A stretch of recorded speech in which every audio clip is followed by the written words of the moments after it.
ବର୍ଷାରେ ନୁପୁରର ରୁଣୁଝୁଣୁ ବଂଶୀ ଶୋନେ କୁଞ୍ଜବନେ ଗରମ ତପତିରେ ବସନ୍ତ ଫଲ୍ଗୁରେ ଭାବ ଭକ୍ତି ଭରା ରଙ୍ଗ ହୋଲି ଦୋଳ ବିମାନେ ଓଠଧାରେ ଆପଣାର ଚିହ୍ନା ଅଚିହ୍ନା ମୁହଁରେ ଶିଶୁ ହସ ସରଳ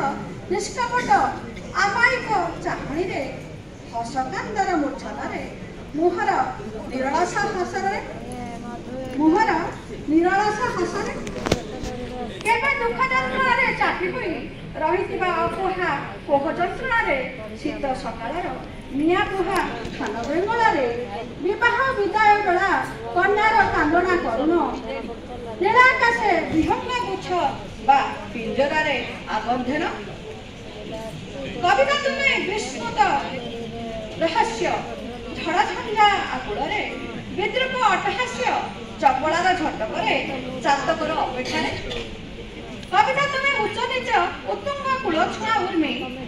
କେବେ ଇନ୍ଦ୍ରଧନୁରେ ସାତରଙ୍ଗରେ ଆଦଙ୍ଗ ଭରା ପଟୁଆର କର୍ମୀ କବିତା ତୁମେ ସୋରିଷ କ୍ଷେତର ହସଭରା ଲହରୀରେ ପୁଷ୍ପ ସ୍ୱର୍ଣ୍ଣ ବିସ୍ତୀର୍ଣ୍ଣ ପ୍ରାନ୍ତରେ ଗୋବଷ୍ଟା ସହ ଜଗୁଆଳିର ମୃଦୁ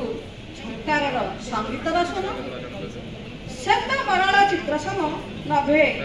ନାନାକୃତି ଭିନ୍ନ ରୂପେ ଭିନ୍ନ ଚିତ୍ର ଆଙ୍କି କବିତା ତୁମେ ସମୀରଣର ସାଇଁ ସାଇଁ ସ୍ୱରରେ ମନ୍ଦ ମନ୍ଦ ତାଳେ ମନ କିଣିବେ କି ନଈ ନଈ ଚାଲୁଥିବା ଜୀର୍ଣ୍ଣଶୀର୍ଣ୍ଣ ବୁଦ୍ଧର ହାତର ବଙ୍କୁଲି ଆଶ୍ରା ବାଡ଼ି ରାଜା ପଟୁଆର ରାସ୍ତା ଧାରେ ଭିକାରୀ ଧରି ଉଚ୍ଚ ଦାଡ଼ି ମରୁଦ୍ୟାନ ମରିଚିକା ଜଳାଭାବ ନିସ୍ପୃହ ଆଶାରେ ଜୀବନକୁ ବାନ୍ଧି ସଜାଡ଼ି କିଣା ବିକା ପାଇଁ ନୀତିଦିନିଆ ସଉଦା ପସରା ହାଟ ବଜାର ଦୋକାନ ବଜାର କବିତା ତୁମେ ବନିତା ଲତାର ଆମୋଦ ପ୍ରମୋଦ ନବୀନ ଜୀବନର କବିତା ଗଢ଼ି ଉଠେ ଶିଖିର ନାଚରେ ଶିଖର ଉପରେ ଫୁଟେ ପଦ୍ମ ପାହାଡ଼ ଉପରେ ମରୁଭୂମିରେ ସାଗରର ଉର୍ମି ଜଳଧରେ ପ୍ରାସାଦ ତଳେ କଳ୍ପନା ସାକାରେ ଅସମ୍ଭବ ସମ୍ଭବ ପାରିଜାତ ପୁଷ୍ପ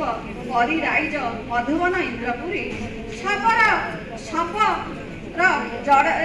ଶବରେ ଜଡ଼ ପ୍ରାଣ ଭରି କଥା କହେ ନିରବତାରେ ସମାଜ ବଦଳିବା ଆଶାରେ